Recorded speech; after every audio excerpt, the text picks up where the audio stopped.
Alors, ce sont des pompiers de Paris qui sont, dès la mobilisation, qui sont amenés à effectuer des opérations spécifiques. Nous sommes dans un cadre de guerre.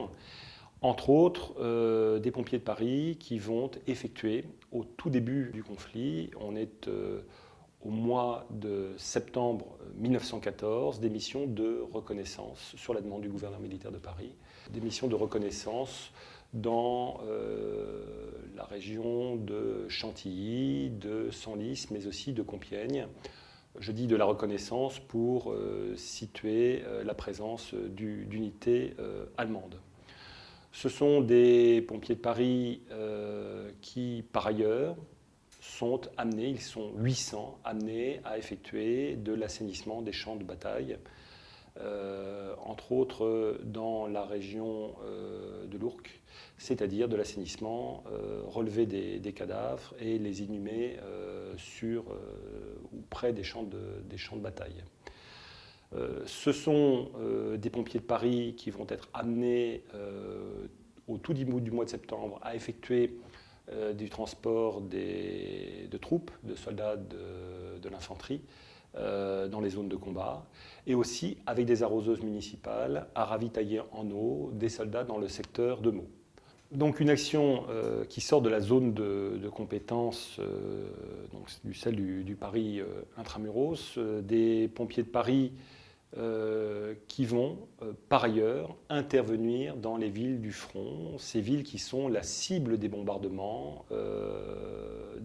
allemands au cours de la Grande Guerre.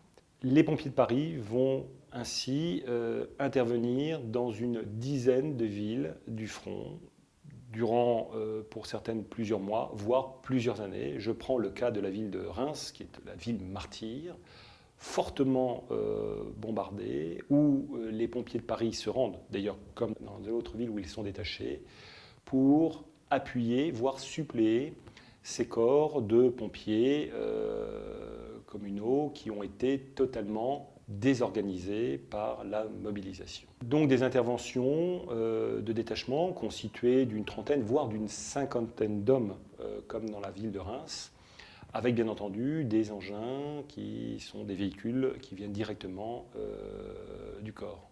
Et donc ils interviennent dans des conditions extrêmement difficiles, puisque ce sont des bombardements au quotidien, ce sont parfois des quartiers entiers qui sont la proie des flammes. Et dans ces conditions extrêmement difficiles, les pompiers de Paris mènent tout du moins à bien leur mission.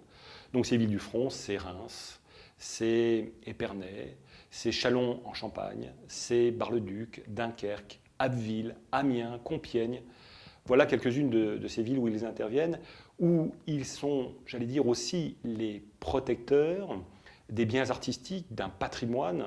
Et je prends le cas, par exemple, du démontage des vitraux de la cathédrale de Reims en 1917, comme d'ailleurs le détachement des pompiers de Paris envoyé à Amiens effectuera le démontage des vitraux de la cathédrale et de grand orgue de la ville d'Amiens. Donc, l'envoi de pompiers dans les villes de province du front pour mener à bien la mission, mais aussi, et faut-il le rappeler, toute la bivalence du pompier de Paris, soldat du feu, mais soldat aussi en armes, un pompier militaire, pour lequel va se poser la question de consentir, et ce de manière volontaire, au sacrifice patriotique durant cette Première Guerre mondiale.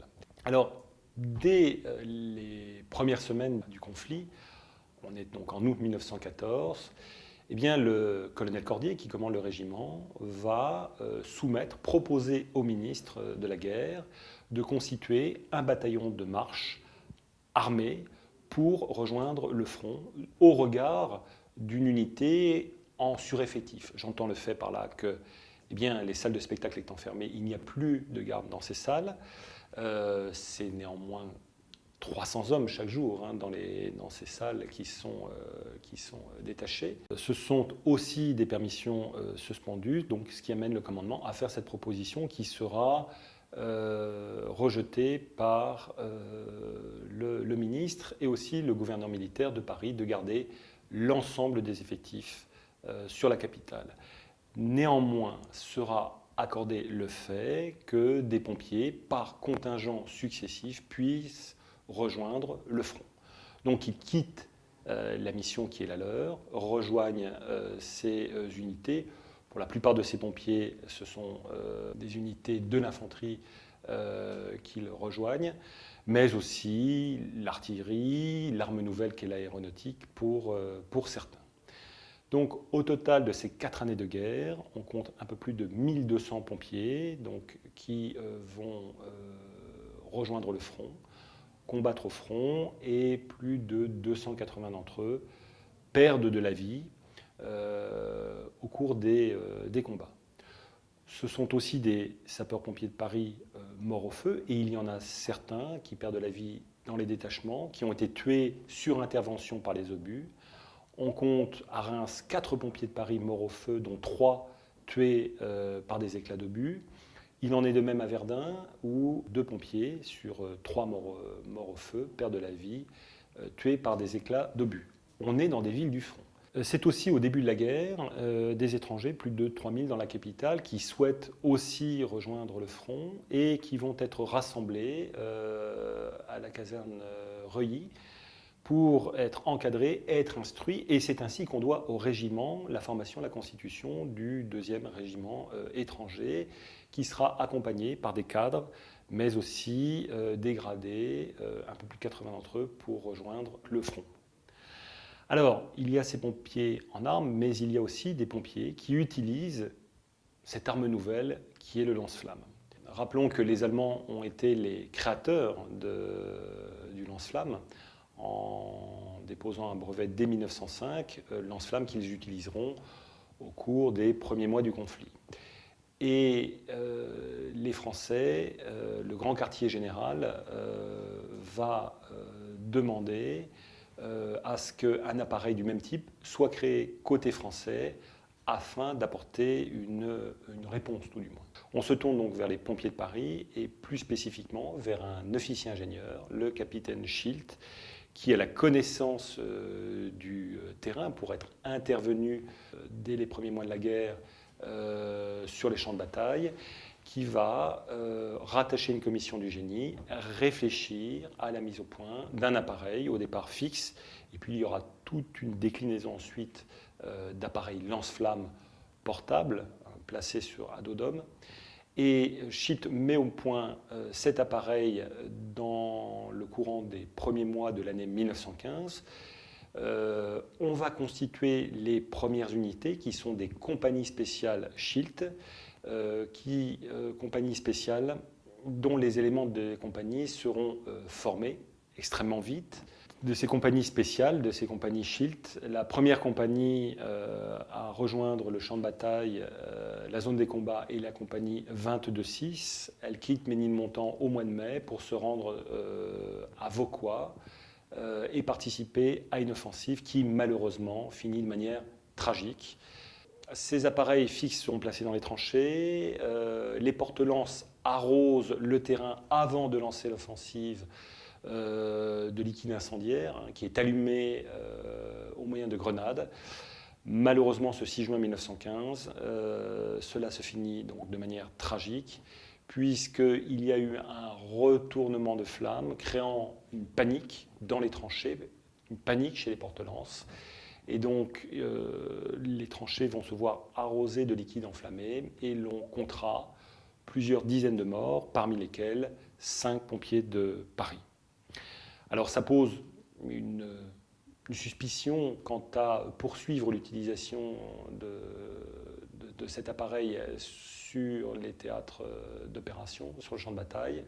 Mais néanmoins, l'appareil continuera à être utilisé avec, comme je le disais, des appareils non plus fixes mais portables, qui seront aussi des moyens non plus de rupture, mais des moyens de nettoyage après avoir lancé l'offensive, des nettoyages dans les tranchées, entre autres. Donc une mission qui dépasse des pompiers de Paris la zone de compétence. C'est même une mission menée à l'échelle nationale.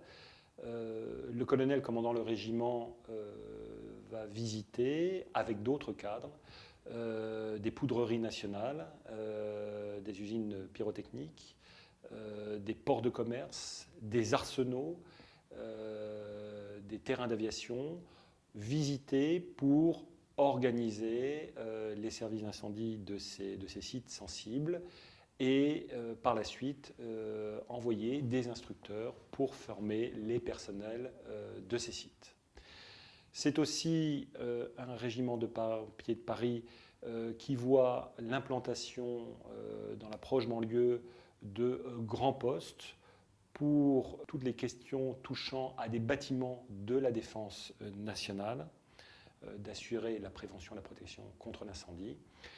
Et enfin, des pompiers de Paris qui interviennent sur des grosses opérations intéressant l'économie de guerre. Alors on parlait de la rue Tolbiac au mois d'octobre 1915, mais c'est aussi l'explosion d'une redoute de la double couronne en pleine Saint-Denis, l'explosion d'usines de munitions, de fabriques de grenades, je pense à la Courneuve, je pense à Aubervilliers. Donc des pompiers de Paris qui, au cours des 4 années de la Grande Guerre, vont mener des missions multiples, des missions de défense, de lutte contre l'incendie, mais aussi des missions, de par leur statut militaire, en combattant l'ennemi au front. À ce titre, on perd plus de 280 pompiers durant les combats, des pompiers morts au feu dans les villes du front, des pompiers qui seront cités à l'ordre de l'armée, de la division, du régiment, de la brigade. Beaucoup de pompiers recevront des décorations, Légion d'honneur, médaille militaire, et puis croix de guerre, en reconnaissance des actions menées. Et des pompiers de Paris qui sont aussi des acteurs de ce conflit par la mission qu'ils ont effectuée, les missions qu'ils ont effectuées, et qui défileront aux côtés des unités de l'armée française, des compagnies d'honneur des corps d'armée de l'armée française, au cours du défilé de la victoire du 14 juillet 1919.